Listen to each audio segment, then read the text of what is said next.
1. Berbohong.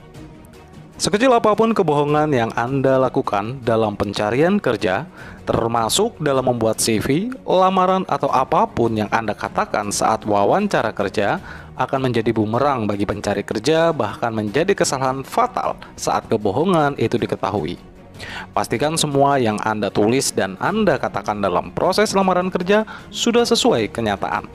Daripada harus berbohong demi menutupi kekurangan, lebih baik fokus untuk mencari kelebihan diri dan pengalaman yang berharga yang Anda punya.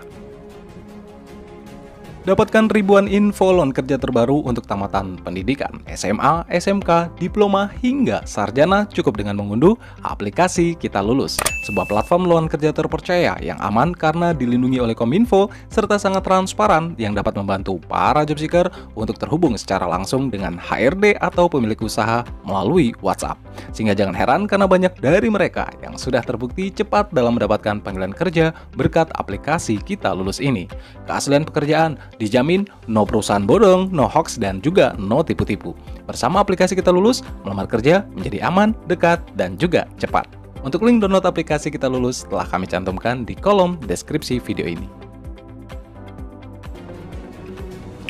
2. Memburukan perusahaan lama. Seburuk apapun perusahaan atau atasan yang pernah Anda miliki, jangan sampai terpancing untuk menjelek-jelekannya di depan orang lain, apalagi saat wawancara kerja. Karena membeberkan kejelekan seperti itu akan membangun citra negatif pada diri Anda. Lebih baik Anda fokus pada hal-hal positif yang Anda dapatkan di perusahaan yang lama dan keinginan Anda untuk dapat mencapainya lebih baik lagi di perusahaan yang baru.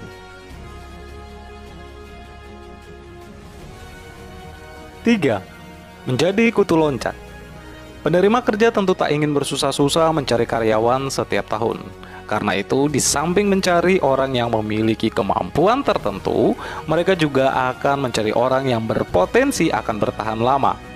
Predikat kutu loncat karena kerap berpindah-pindah pekerjaan sebelumnya, itu mungkin yang menjadi penyebab faktor utama alasan perusahaan menolak Anda. Untuk itu, ceritakanlah 1 atau 2 pengalaman pekerjaan yang menurut Anda memiliki range waktu yang cukup lama dan cukup memiliki prestasi dari pekerjaan tersebut. Sehingga Anda tidak perlu menceritakan pengalaman-pengalaman kerja yang singkat di perusahaan-perusahaan sebelumnya, agar Anda memiliki image yang positif dan dapat diperhitungkan untuk dapat bekerja di perusahaan yang Anda lamar saat itu. 4. Cacat di jejaring sosial. Jejaring media sosial dan pencarian secara online menjadi cara terbaru yang sering digunakan HRD atau pencari kerja untuk memeriksa kandidat pelamar kerja. Mereka akan mencari tahu lebih banyak mengenai keaktifan, kepribadian, bahkan pergaulan dan lingkungan Anda. Mulai dari apakah Anda memasang kalimat-kalimat yang bernada negatif sebagai status, atau memasang foto-foto konten lain yang mengandung unsur pornografi dan sara. Terlalu menceritakan hal yang bersifat pribadi di media sosial. Jika Anda memiliki salah satu dari pernyataan yang barusan saya utarakan tersebut, maka jangan terlalu berharap banyak jika HRD atau pencari kerja dapat merekomendasikan Anda untuk dapat bekerja di perusahaan mereka. Alasannya sudah cukup jelas, dan Anda sudah pasti dapat mengartikan sendiri alasan tersebut. Untuk itu, pastikan sahabat job seeker lebih bijak lagi dalam mengelola akun sosial media kalian dimulai dari sekarang. Jika saat ini Anda sedang mencari pekerjaan, maka pastikan jejaring media sosial dan konten yang termuat dapat menceritakan hal-hal positif tentang Anda. 5. Sulit berkonsentrasi. Tahapan seleksi berkas mungkin berkali-kali Anda lewati. Tapi setelah interview kerja, justru Anda tak dapat panggilan lagi. Berarti, masalahnya ada pada performa saat Anda interview kerja. Kemungkinan besar Anda tidak menguasai materi interview atau terserang rasa canggung, gugup, dan lain sebagainya yang membuat Anda sulit berkonsentrasi. Untuk mengatasinya, maka ada baiknya Anda membuat persiapan sebelum interview kerja. Cari informasi tentang perusahaan yang Anda lamar sebanyak mungkin. Kuasai jawaban-jawaban dari pertanyaan yang mungkin sering ditanyakan oleh pewawancara kerja. Belajarlah bicara santai, tidak berbelit-belit, dan penuh percaya diri. 6. performan atau penampilan yang kurang menarik. Saat masuk ruang interview, Anda terlihat kaku, tidak percaya diri, bicara pelan, dan berpakaian kurang meyakinkan. Menggunakan sepatu casual, contohnya. Ingat bahwa pandangan pertama menentukan penilaian berikutnya. Untuk menciptakan penilaian pertama, Anda sangat mengesankan, maka perhatikan hal-hal seperti penampilan dan etika Anda saat melaksanakan interview kerja, seperti berpenampilan standar office atau penampilan yang mungkin sudah disarankan sebelumnya oleh pihak kerja sebelum Anda datang melaksanakan interview kerja. Sesuaikan dengan kultur atau budaya perusahaan. Begitu pula dengan cara Anda beretika atau bersikap selama interview. Mulai dari berjabat tangan misalnya, menatap saat berbicara, berbicara dengan sopan namun tidak terlalu kecil, gestur atau gerak tubuh yang baik, dan lain sebagainya. 7. Terlalu banyak berkeluh kesah. Ingat, sesi wawancara itu saatnya Anda bicara soal profesionalisme. Meski si pewawancara kerja cukup ramah, jangan terpancing bicara terlalu banyak masalah pribadi seperti hobi, keluarga, atau mungkin soal agama. Maka sebaiknya berikanlah informasi personal secukupnya. Selebihnya kembali pada kualifikasi kerja yang dibutuhkan oleh perusahaan, agar mereka bisa memahami bahwa Anda memenuhi kualifikasi yang mereka butuhkan. 8. Terlalu berorientasi pada gaji. Gaji memang penting, tapi jangan membuat itu menjadi topik pembicaraan yang paling utama. Jangan terlalu ngotot meminta jumlah gaji tertentu, apalagi membanding-bandingkannya dengan perusahaan lain.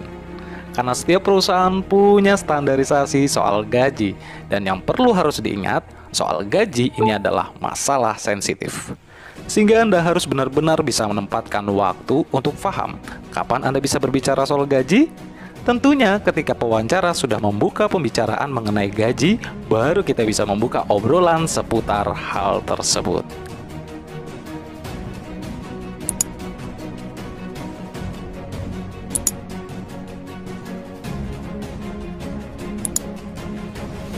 Sembilan, tidak bisa memberikan solusi baru. Terkadang pewawancara kerja akan memberi tantangan atau contoh kasus untuk mengetahui kemampuan Anda. Apabila Anda tidak bisa memberikan solusi atau jawaban yang baik sesuai dengan yang mereka harapkan, maka hal ini juga menjadi peluang gagal Anda. Sehingga perlu diperhatikan untuk bisa memberikan solusi yang tepat dari contoh kasus yang akan mereka sampaikan. Setidaknya Anda tidak diam atau tidak memberikan solusi apapun.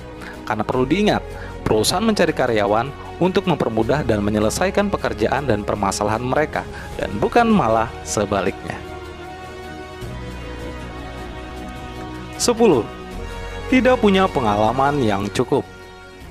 Ada beberapa perusahaan yang mungkin memberikan kesempatan bagi para fresh graduate atau mereka yang minim pengalaman dan bersedia memberikan pelatihan.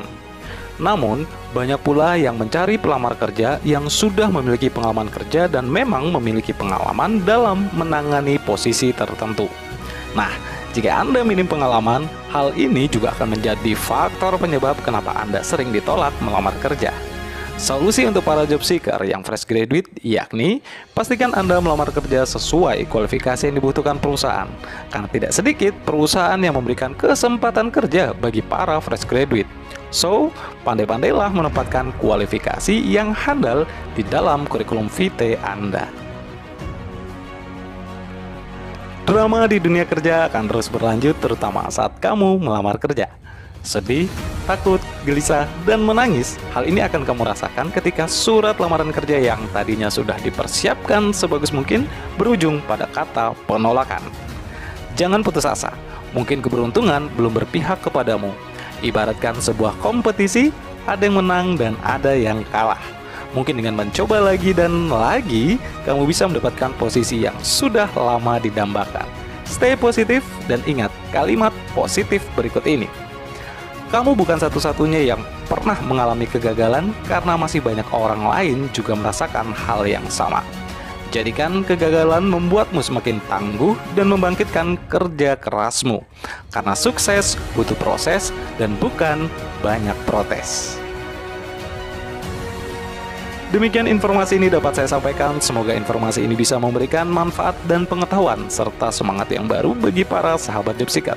Akhir kata, saya Ren Haris, sampai jumpa di informasi menarik lainnya.